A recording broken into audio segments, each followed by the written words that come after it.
parti, vous savez. Oui, absolument. justement, Martine, 10 minutes, un quart d'heure, d'accord? Parce que là, déjà, on a un peu rompu notre promesse sur des questions Non, mais ça européennes, n'a rien de personnel. financières. Au Je bout d'un sais moment, bien. l'épuisement peut conduire à faire des Je sais erreurs. bien. Oui, oui, oui, oui. Je paye chèrement, quoi. Non, non, J'avais et juste puis vous- 6 pages vous de avez une questions à vous matinale poser radio sur demain. l'Europe, mais bon, je vais essayer de faire bref. Mais les autres, je veux bien répondre par écrit.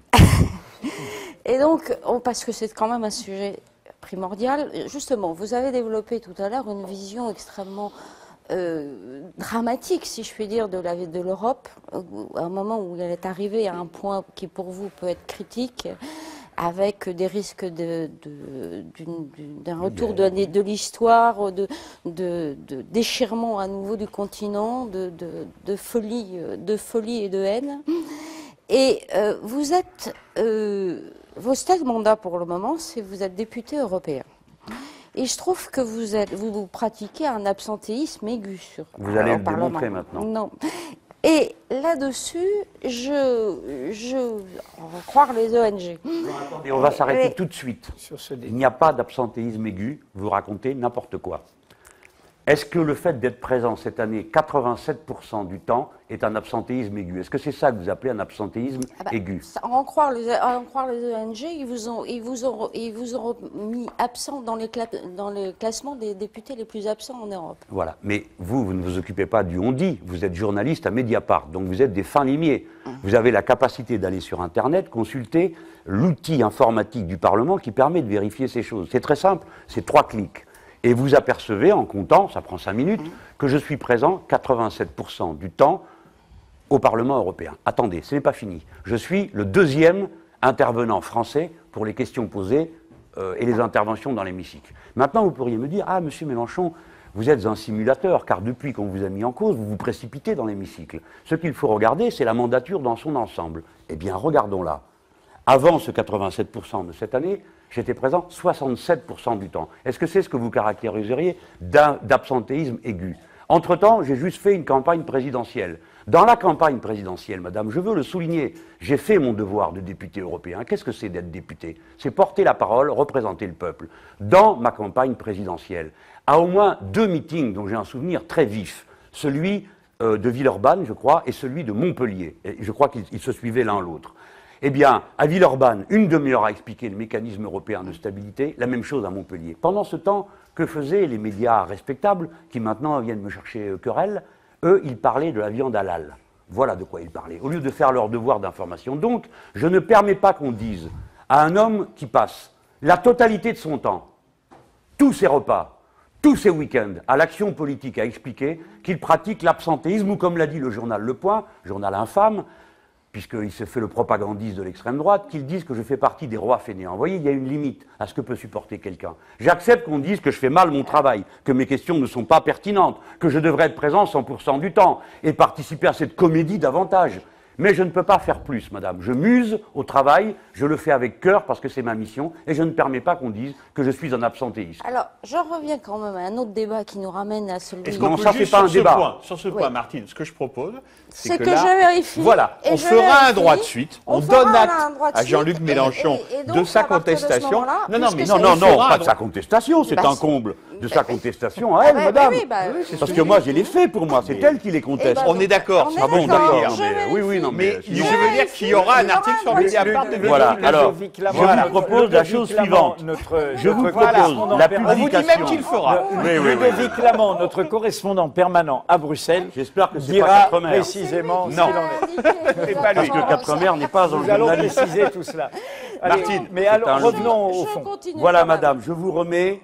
Et puis, pour que vous puissiez faire des comparaisons utiles, parce que vous pourriez avoir d'autres interlocuteurs ici, rappelez-vous de traiter d'absentéiste patenté M. Cohn-Bendit, qui n'est présent que 69% du temps, et dire à José Bové qu'il ne fiche rien, vu qu'il n'a donné son avis que sur 31 textes, 16 fois moins que moi. Et j'allais- Voilà, je vous remets j'allais- le document. J'allais justement y venir, puisque ça nous ramène un Sans petit oublier peu- Madame Le Pen, qui est la grande oubliée de tout ça. Et J'allais justement y venir, parce que justement... en tout cas, les merci de m'avoir écologistes- donné l'occasion de rectifier Les, tout ça. les Alors, écologistes vous reprochent d'avoir une stratégie de tension révolutionnaire plutôt que de pratiquer un réformisme radical et de mouiller votre chemise et de ne pas mouiller votre chemise pour faire un travail parlementaire actif et exigeant je cite la tribune de M. Cohn-Bendit et de José Bové, justement. Alors, qu'est-ce que vous... Ce sont des stars aigris, pourris de jalousie, et qui racontent n'importe quoi, et tout le monde le sait dans ce pays. Et j'en veux beaucoup à José, parce que les fois où j'ai été absent du Sénat, lorsque j'étais sénateur, c'est parce que j'allais à son procès.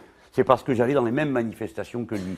Et voyez-vous, je réserve comme une bonne suite de fin les motifs de mes absences au Parlement européen que je garde pour la campagne, quand, naturellement, une fois de plus, après le 1000e démenti, nous trouverons le 1000e journaliste inspiré pour répéter ce qu'il a entendu dire par le précédent et pour finir par me dire « Ah, mais s'il y a contestation, nous la publierons ». Donc, comme je m'attends à ça, il y a aussi un autre sujet qui vient souvent, ce sont mes revenus. Je suis censé gagner 37 000 euros. Ah non, on n'est pas sur le sujet. Ah bon, pas sur le sujet.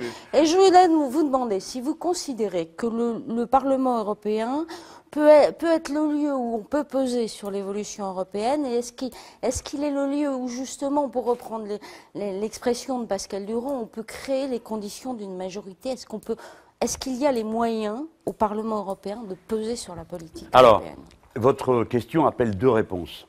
Une circonstancielle, c'est-à-dire le Parlement européen tel qu'il est là, avec, je veux dire, sa composition politique, et une autre de fond, le Parlement européen tel qu'il est organisé et sa place particulière dans les institutions européennes. La réponse dans les deux cas sera non. La majorité actuelle est à droite, très à droite. On va dire une majorité illuminée. Ils vivent dans un monde, vous ne supporteriez pas, madame, 10 minutes de séance. Parce que vous avez l'impression, d'abord, vous racontez physiquement comment ça se passe. Personne n'a la parole plus d'une minute. Une minute, c'est une orgie de parole. En général, c'est 40 secondes, 60 secondes. Moi, j'ai fait l'expérience à plusieurs reprises, c'est terrifiant. Et donc, vous avez sur la tête un casque avec une voix, la même pendant 20 minutes, un homme ou une femme, qui traduit ce qui se dit. Alors, souvent, vous avez de la chance, il n'y a personne dans l'hémicycle, donc vous arrivez à repérer celui qui parle. À peine avez-vous levé la tête qu'il a déjà fini. Mais quand l'amphi se remplit, c'est-à-dire à l'heure des signatures et du vote, hein, nous votons en cadence, des fois 200, 300 textes en 1h30, eh bien, à ce moment-là, vous cherchez dans l'hémicycle où est la personne qui parle. Et trop tard, vous ne la voyez même pas. Donc ça, c'est les conditions physiques du déroulement de ce qu'ils appellent des discussions. Ensuite, le contenu est invariablement le même, d'un bout à l'autre de l'hémicycle. C'est toujours les mêmes rengaines sur la nécessité des comptes en bon ordre. C'est toujours la même rengaine sur la nécessité des droits de l'homme chez les autres. C'est toujours... On a l'impression d'entendre une espèce d'écho fossile d'un monde qui a disparu, qui est englouti. Plus personne ne parle comme ça dans nos États-nations. On ne parle la novlangue libérale pure qu'à cet endroit-là. Enfin, ça c'est la droite. Après, vous avez la social-démocratie européenne. La social-démocratie européenne, on appelle social-démocratie par un confort de parole, ils n'ont rien de sociodémocrate, ce sont des sociolibéraux. C'est un océan de conformisme, imaginez-vous. Vous avez les sociodémocrates allemands là-dedans. C'est eux d'ailleurs qui président le Parlement sur la personne de Martin Schulz. Ce sont des libéraux purs et simples, matinés de compassionnels, bon, qui d'ailleurs n'hésitent pas à gouverner avec la droite dans leur pays. Donc tel qu'il est ce Parlement, alors quant aux Verts, tantôt ils votent avec les libéraux, tantôt ils s'abstiennent, tantôt ils votent contre. Bon. Le groupe dans lequel je suis est le plus petit de l'Assemblée. C'est la raison pour laquelle, j'en profite pour vous le dire, nous n'avons jamais de rapport. Voilà pourquoi moi-même je n'en ai pas. Et heureusement que je n'en ai pas, parce qu'il faut que vous sachiez comment ça se passe, les travaux parlementaires. Vous déposez un rapport, vous l'avez écrit avec les administrateurs. Il passe en commission, il est amendé. Et vous signez, c'est arrivé à mon malheureux collègue, M. Lim, qui est la gauche du Parti Socialiste, qui est un garçon très proche de mes idées. Il a fait un rapport, ils l'ont transformé un rapport de gauche en rapport ultra-libéral. Si bien que dans l'hémicycle, vous devez dire, je retire ma signature de son propre rapport. Voilà ce qu'est la mécanique parlementaire européenne. Ça, c'est pour les conditions politiques actuelles. Maintenant, le fondement du Parlement européen. Il n'a pas l'initiative des lois.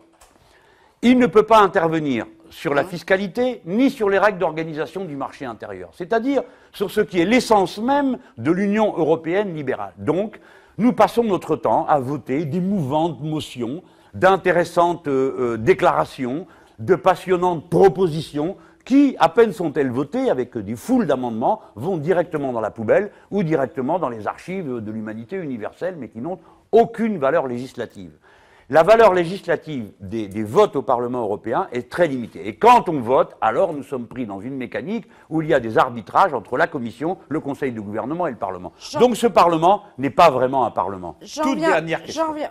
J'en viens à... Non, mais c'était important de le préciser parce que les gens ne savent J'en pas viens comment quand ça même à marche. une question très importante. Alors, elle va être un peu directe, mais parce que j'ai plus le temps Allez. de faire. Non, mais allez-y. Donc, de financière à économique, et la crise est devenue maintenant sociale et politique. Toutes les politiques d'austérité sont remises en cause largement, au moins en Europe du Sud. Et la question maintenant, qui semblait inimaginable de la sortie de l'euro, est aussi posée par un certain nombre de mouvements politiques. C'est une question qui traverse absolument tous les courants en Europe, y compris le vôtre, puisque vous étiez à un moment sur l'euro monnaie sociale, et maintenant vous êtes en train de reconnaître, ou au moins certains des membres du Front de gauche sont en train de reconnaître, que ce discours n'est plus audible, il n'est plus opérant. Alors, je vais vous demander maintenant, aujourd'hui, où vous en êtes à ce point précis de la crise. Est-ce que vous êtes plutôt plus proche maintenant d'une analyse d'un Frédéric Lordon qui dit « sortons de l'euro et retrouvons une souveraineté nationale » ou plutôt d'un Philippe Corfo qui dit l'euro est un acquis essentiel dans la construction de l'Europe et dans un certain mouvement internationaliste de gauche, etc. Et vous êtes tous dans ce débat, est-ce qu'il faut sortir de l'euro? Alors, vous avez raison de dire que la discussion prend un relief qui était inimaginable il y a encore quelques années. Je comprends la rationalité de ceux qui proposent la sortie de l'euro. Je pense que souvent, ils ne mesurent pas le niveau de conflictualité qui en résulterait. Car la sortie de l'euro permettrait sans doute à chaque nation d'imaginer un nouveau réglage entre sa masse monétaire, la valeur de la monnaie et la production réelle de ce pays. Donc de corriger les différences qui aujourd'hui sont étouffées par la monnaie unique. Donc ils l'examinent souvent sous un angle très arithmétique, j'ai envie de dire. Mais si chaque nation pourrait faire ça pour elle-même, il faut admettre en même temps qu'elle le ferait contre les autres. C'est-à-dire que le niveau de compétition entre les nations européennes s'élèverait d'un coup extrêmement brutalement. D'autant que se poserait la question du solde de la dette, qui lui resterait libellé en euros.